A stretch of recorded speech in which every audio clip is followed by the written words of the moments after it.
అందరికీ నమస్తే అండి. ఈరోజు ఢిల్లీలో వైఎస్ సునీతారెడ్డి గారు ప్రెస్ మీట్ పెట్టారు. అలియాస్ నర్రెడ్డి సునీతారెడ్డి గారు.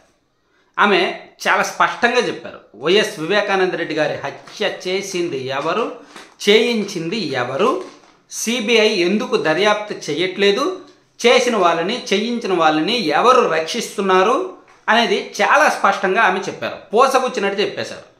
తన తండ్రిని ఎవరైతే హత్య చేశారో ఒక కుమార్తె జాతీయ స్థాయిలో ఢిల్లీ వెళ్ళి ప్రెస్ మీట్ పెట్టారు.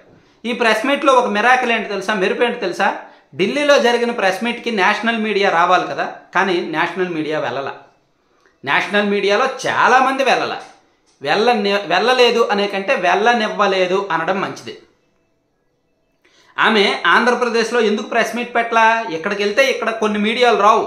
TV9, NTV, సాక్షి ప్లస్ వైసీపీ ఫేవర్ ఉన్న మీడియాలు ఎవరు వెళ్ళరు. ఓన్లీ ABN, ఈటీవీ, మహా న్యూస్ లాంటి వాళ్ళే వెళ్తారు, TV5 లాంటి వాళ్ళే వెళ్తారు. పైగా వెళ్ళిన ఇంకా వేరే వాళ్ళు ఎవరైనా వెళ్ళాలన్నా భయం, ఎవరెవరు వెళ్ళారు, ఎంతసేపు జరిగింది, నిఘా ఉంటుంది. మధ్యలో పోలీసులు వచ్చి దీనికి అనుమతి లేదు అది ఇది అని అనొచ్చు.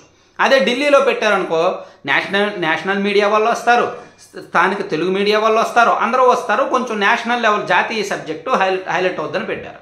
కానీ అక్కడ నేషనల్ మీడియా రాలే.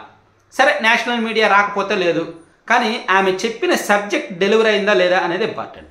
ఆంధ్రప్రదేశ్ ప్రజలకు ఆమె ఏం చెప్పాలనుకున్నారో అది డెలివరీ అయిందా లేదా అనేది మాత్రమే ఇంపార్టెంట్. ఆ విషయంలో ఆమె సక్సెస్ అయ్యారు. ఆమె ఏదైతే చెప్పాలనుకున్నారో చెప్పారు, చాలా స్పష్టంగా చెప్పారు.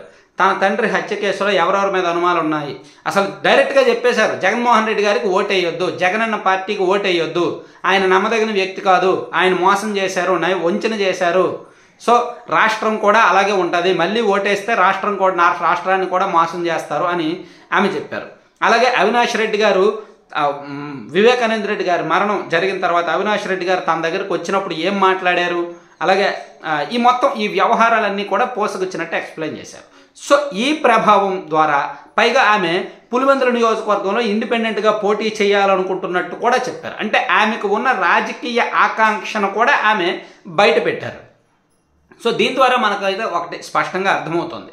ఒకటి, సునీత గారు రాజకీయ ఆకాంక్షతో ఉన్నారు. ఖచ్చితంగా వైఎస్ జగన్మోహన్ రెడ్డి గారితో పర్సనల్గా అండ్ రాజకీయంగా అండ్ కుటుంబ పరంగా అన్ని రకాలుగా కూడా వైరం పెట్టుకోవడానికి సిద్ధమయ్యారు, పెట్టుకున్నారు కూడా.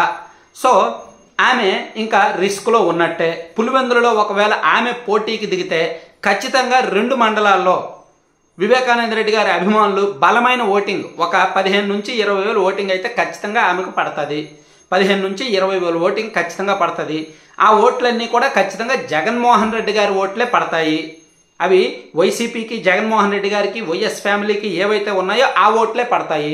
సో అదే జరిగితే ఒకవేళ ఆమెకు టీడీపీ కనుక పోటీలో లేకుండా మద్దతు ఇచ్చి, కాంగ్రెస్ కూడా పోటీలో లేకుండా మద్దతు ఇస్తే ఆమె గెలుస్తారేమో, ఆ ఛాన్స్ కూడా ఉండొచ్చు. అయితే పులివెందుల నియోజకవర్గం అనేది జగన్మోహన్ రెడ్డి గారికి ఒక బలమైన స్ట్రాంగ్ వ్యవస్థ, నెట్వర్క్, డబ్బులు గిబ్బులు ఆల్రెడీ నియోజకవర్గాల్లో నాయకులకి ఇస్తున్నారంట. ద్వితీయ శ్రేణి నాయకులకి, మండల స్థాయి నాయకులకు, గ్రామ స్థాయి నాయకులకు, కొంతమంది పార్టీ మీద అలిగిన వాళ్ళందరికీ డబ్బులు ఇస్తున్నారంట. ఆల్రెడీ పులివెందుల్లో సొంత నాయకులకు డబ్బులు ఇచ్చి కొనుక్కుంటున్నారంట. అంటే ఎంతో కొంత అక్కడ భయం ఉంది వైసీపీకి. గతంతో పోలిస్తే ఇప్పుడు కొంచెం ఇబ్బందుల్లో ఉన్నాము, కొన్ని గ్రామాల్లో నాయకులు యాక్టివ్గా లేరు, బూత్ లెవెల్లో నాయకులు యాక్టివ్గా లేరు అనే భయం ఉంది.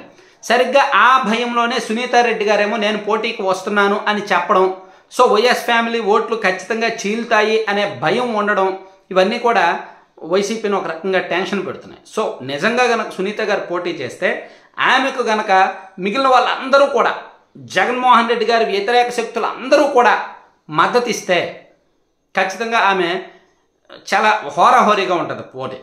పైగా దస్తగిరి కూడా పోటీకి రెడీ అవుతున్నాడు.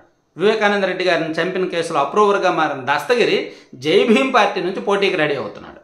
ఆయన పోటీ వెనక ఒక వ్యూహం ఉంది. సరే, నేను బహుశా ఆయనకు ఆ వ్యూహం తెలుసో లేదో నేను ఒకసారి నెక్స్ట్ వీడియోలో చేస్తాను. అసలు ఈ జై భీమ్ పార్టీ, ఈ జడా శ్రవణ్ కుమార్ గారి వ్యవహారం అంతా నెక్స్ట్ వీడియోలో కొంచెం డీటెయిల్గా చేస్తా. సో మొత్తానికి ఈరోజు సునీతారెడ్డి గారు పెట్టిన ప్రెస్ మీట్ ద్వారా మాత్రం ఒకటి స్పష్టం, 100% ఆమె జగన్మోహన్ రెడ్డి గారితో కంప్లీట్గా శత్రుత్వం పెట్టుకున్నారు. ఆమె రిస్క్లో ఉన్నారు. ఆమె తండ్రి మరణానికి బాధ్యులు అరెస్ట్ అవుతారో లేదో తర్వాత, కానీ ఆమె మాత్రం రిస్క్లో ఉన్నారు, చాలా రిస్క్లో ఉన్నారు. జాగ్రత్తగా ఉండాలి. ఎందుకంటే రాబోయేదంతా పొలిటికల్ సీజన్, ఎప్పుడు ఏం జరుగుద్దో చెప్పలేం. Thank you.